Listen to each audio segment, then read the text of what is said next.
Hi, I'm Ron with Lead Skill, and in this video I'm going to show you some examples of common attitudes and then give you a mindfulness exercise to identify your current attitude or mindset and then shift it if that's something that you need to do. So let's get right into it. First of all, attitudes are just common beliefs or a set of mind that we adapt every day, and they are really something that we don't usually take a look at, but they're really powerful if we become more aware of them and then we're able to actually shift them. The three most common things that you will hear about attitudes is whether someone has a good attitude or a bad attitude or I don't like their attitude. And those are not really useful categories because mostly they're judgmental. And when we're judging, we're not really taking time to observe and deal with what's there. Besides that, often we're looking outside at other people when we're judging versus looking inside and gaining more self-awareness. And self-awareness is where there's real power. You can see a model on the wall behind me of our emotional intelligence map that has the 5 different dimensions of emotional intelligence. We have other videos on our channel that you can check out to learn more about that. But today we're talking about attitudes or mindset. So let's get right into the examples. First of all, a very common attitude or mindset that you'll encounter is a positive attitude. So what do we mean by a positive attitude? Positive means healthy, engaged, and there's a real sense of the possible. And so as I go through these different examples, I've got 9 of them. I want you to just ask yourself, what is my attitude right now? So on the flip side of positive is a negative attitude. Again, we're not trying to judge, but we're just labeling or we're noticing. And that's the first step of our process. 3 steps involved. First one is name it. Just identify your attitude. So on the flip side of positive is a negative attitude. A negative attitude is basically sick. There's some sense that things aren't right or they're broken or they're just not working. And that's what we mean when we're sick. We're not feeling well. Things aren't working. Another aspect of a negative attitude is we're being passive. And then finally, there's just no sense of things being possible. In fact, we're more present to things not being possible, or we're in denial, we're denying things. Let's look at a third example, which is security. A security attitude or mindset is all about 3 things: safety, connection, and self-esteem.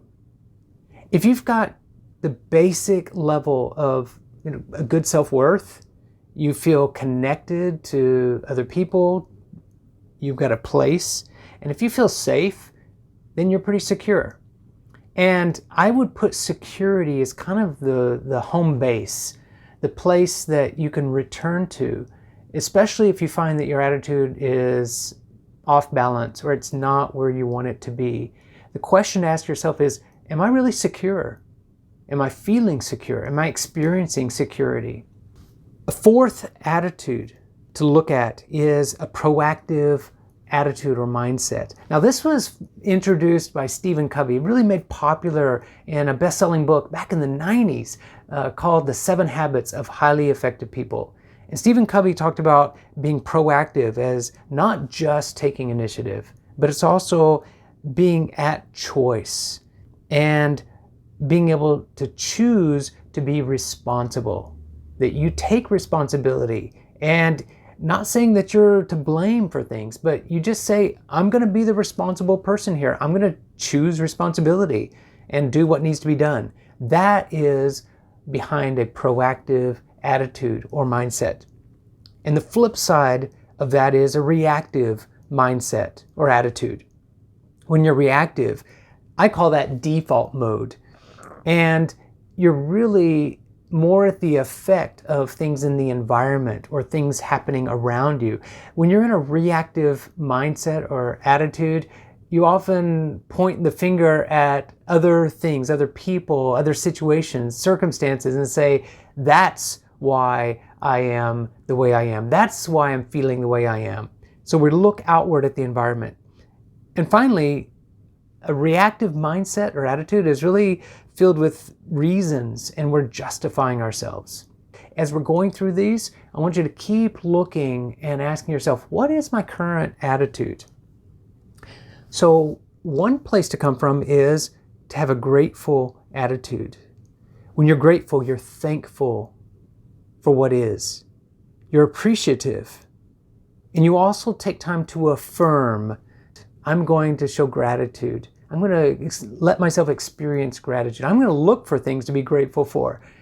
That's a grateful attitude, and it's really underrated. A lot of research has come out in recent years to show that having a grateful attitude shifts you. It puts you in a space of mental well-being, emotional health, and it just shifts your mindset. It helps you be more resourceful. In contrast to a grateful mindset, a critical mindset is marked by being analytical, being able to analyze and just really looking to kind of take things apart and understand the individual pieces or parts of things. It's problem focused. And finally, a critical attitude or mindset is you're holding yourself apart or at arm's length from a situation, from other people, from whatever you're dealing with when you're in a critical attitude. And critical doesn't have to mean bad. It doesn't have to have the judgment attached to it, but it is helpful to observe whether you're being critical at any given moment and whether you're in a critical attitude. It can be very useful in some circumstances. So none of these are absolutely bad or we need to avoid them at all costs. But we want to first of all name it. So the last two that I want to focus on, and these are probably the most well-known, especially from the education world. Carol Dweck wrote a best-selling book called Mindset, and she talked about the distinction between a growth mindset and a fixed mindset. And so the last two examples of attitudes are a growth attitude and a fixed attitude.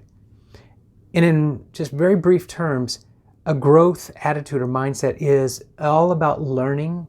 It's stretching yourself, it's growing, it's looking for more, that there's more possible, that there's more to be gained, there's more to be learned. That's a growth mindset. A fixed mindset is static, and it's really more about proving the way things are or why things are the way they are. And it's focused on really perfection more than stretching. And at the bottom of it, it's limited. It's really focused on the limits that we are facing right now versus looking to expand the boundaries out beyond what we have right now. So there's 9 examples of attitude or mindset. As I went through them, were you able to identify your current attitude and where you are right now? I want you to think of that first of all. What is my current attitude? Once you name it, the follow-up question to ask yourself is that attitude supportive of what I'm committed to right now? Now that presupposes that you are clear about what you're committed to and what you really want to have in the current moment. Looking at life, what am I committed to in life? What am I trying to accomplish this year, this month, this week? What am I committed to? Is the current mindset or attitude that I'm experiencing, is it supportive of what I'm committed to? The third thing that you can ask after you've named your attitude and you've asked the question, is it supporting what I'm committed to, is, do I need to shift it? And so my advice is to actually look, if you don't find your attitude supportive of what you're committed to, one of the places, I already mentioned this before, is to look at, am I in a secure place? Do I need to return to home base? Do I need to find security and take care of a situation that I'm feeling out of sorts or insecure right now? Sometimes we're just in the wrong mental space and we need to flip to the opposite side. And so I've given these attitudes in pairs so that you can look for the contrasting attitude that might help you. If you find yourself in a critical mindset and it's not supporting you, you might want to flip over to the other side of, let me be grateful for the situation. What can I be appreciative or thankful for in the current moment?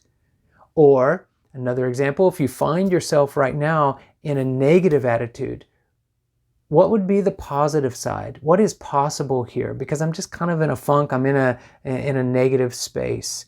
And it's not going to be enough just to move to security. I need to look for the positive side of things.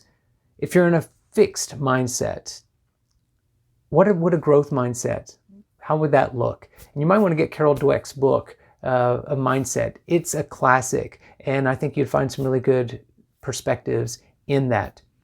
Another thing that will serve you is to look at your attitudes in an arrangement that I've created called a mindset compass. And so on the mindset compass, just like a regular compass where it points us to north, you want to be able to orient yourself. Attitude, as I've said in another video, is really about how you are set in relation to the world. And it's really helpful if you could have a compass to look at and ask yourself these questions like, what is my current mindset or attitude? And is it supportive of what I'm committed to? And do I need to shift it?